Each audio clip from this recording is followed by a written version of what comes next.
The title itself given to Apostle John as the divine servant and saint of the Lord. இங்கே apostle என்ற வார்த்தையை ஆவியானவர் பயன்படுத்த விரும்பவில்லை. Here the Holy Spirit doesn't want to mention the word Apostle John. Apostle என்ற நிலையில் இருந்து இவன் வளர்ந்து தேவனுடைய சமூகத்தில் இருப்பதற்கேற்ற திவ்ய நிலை அடைந்து கொண்டவனானான். This Apostle John was lifted up into a higher spiritual realm to become a divine servant and a saint of God. திவ்ய நிலையாவது என்ன? What is the stage of divinity and divine state? 2 பேதுரு புத்தகம் 1ஆம் அதிகாரம் 3-4 வசனங்களை வாசிப்போம். 2 Peter chapter 1 and 3 and 4 verses. தம்முடைய மகிமையினாலும் காருண்யத்தினாலும் நம்மை அழைத்தவரை அறிகிற அறிவினாலே ஜீவனுக்கும் தேவபக்திக்கும் வேண்டிய யாவற்றையும் அவருடைய திவ்ய வல்லமையானது நமக்கு தந்தருளும் அன்றி இச்சையினால் உலகத்தில் உண்டான கேட்டுக்கு தப்பி திவ்ய சுவாபத்துக்கு பங்குள்ளவர்கள் ஆகும் பொருட்டு மகாமேன்மையும் அருமையுமான வாக்குத்தத்தங்களும் அவைகளினாலே நமக்கு அருளப்பட்டிருக்கிறது. திவ்ய சுவாபத்துக்கு நம்மை பங்குள்ளவர்கள் ஆகும்படி தேவனுடைய திவ்ய சுவாபம் நம்மை ஆட்கொண்டது. In 2 Peter chapter 1 and 3 and 4th verses says that he wants to make us participate in the divine nature of God. ஆனபடியால் அப்போஸ்தலனாக அழைக்கப்பட்ட யோவான், So being called as an apostle, this John, ஆவிக்குள்ளாக வளர்க்கப்பட்டவனாய் தேவனுடைய திவ்ய நிலை அடைந்து கொண்டவனானான். the Lord trained him to become a divine saint. ஆனபடினாலே தேவனுக்கு முன்பாக இருந்து வெளிப்படுத்தின விசேஷ 1ஆம் அதிகாரம் 13 முதல் 20 வசனம் முடிய வாசிக்கின்ற வேத பகுதியிலே தேவனால் அழைக்கப்பட்டவனாய் தேவ சமூகத்திலே கடந்து செல்கின்றான். So being lifted up as a saint by God in the book of Revelation chapter 1 from verses 13 to 20, he was able to stand before God the Father and being revealed his glory in his life. வெளிப்படுத்தல் 1ஆம் அதிகாரம் 13 முதல் 16 வசனங்களில் பூமியிலே இயேசுவாக வாழ்ந்த தேவனாகிய கர்த்தர் இப்பொழுது தேவனாகவே அங்கே நடைபெற்று நிற்கின்றார். In the book of Revelation chapter 1 13 to 16, the Jesus Christ who was lived as a son of man becomes son of God.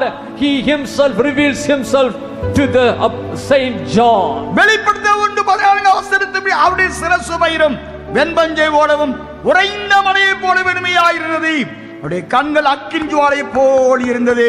According to verse number 16, his right hand he held 7 stars and his feet were like bronze glowing in a furnace and his voice was like the sound of rushing waters. இப்படிப்பட்ட தேவனுக்கு முன்பாக திவ்யவாசனாகிய யோவான் அழைக்கப்பட்டான். So through this kind of revelation, Saint John being called out. வெளிப்படுத்தல் 1ஆம் 10 வசனத்தின்படி கர்த்தரினால் ஆவிக்குள்ளானே, அப்பொழுது எனக்கு பின்னாலே எக்கால சத்தம் போன்ற பெரிதான சத்தத்தை கேட்டேன் என்று எழுதுகிறார். Revelation 1 and verse number 10 says that I could able to hear the voice as a loud voice like a trumpet.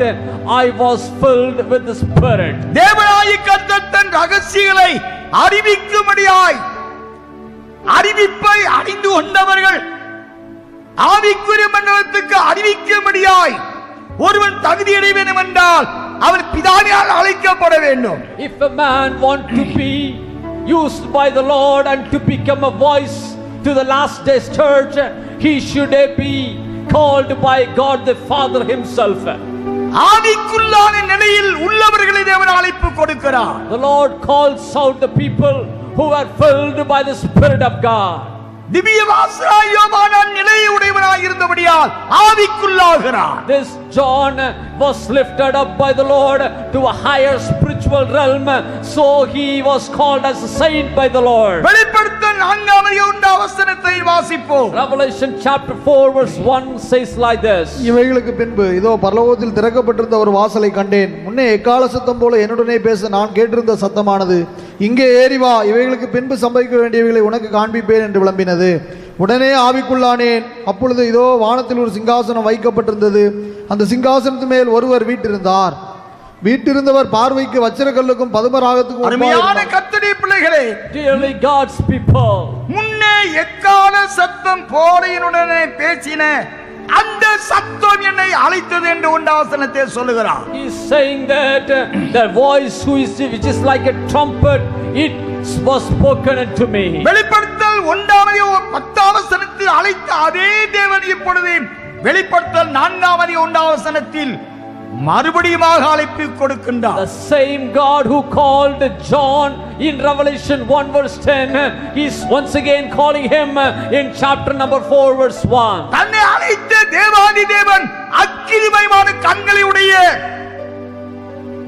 ஜுவாலித்திரர் கண்களுடைய பயப்படத்தக்க ஒரு சுத்தமுள்ள பிதாவாகிய தேவனுடைய அழைப்பு இவனுக்கு கிடைக்கப்பெற்றதென்றால் அதற்கு ஏதுகரமான ஆவிக்குரிய தீவிர நிலை அடைந்தவனானவருடைய அழைப்பை பெற்றான். Oh, only because John, who can receive the voice sound calling of God by the eyes which was like a blazing fire, who can be called by him, such a stage he was lifted by the Spirit of God. இப்படிப்பட்ட ஆவிக்குரிய நிலையுள்ள திவ்யவாசனை யோவானை தேவன் தனக்கு முன்பாக அமர்த்தி வைத்து Such a kind of spiritual lifted up by God, this John could able to stand before God the Father.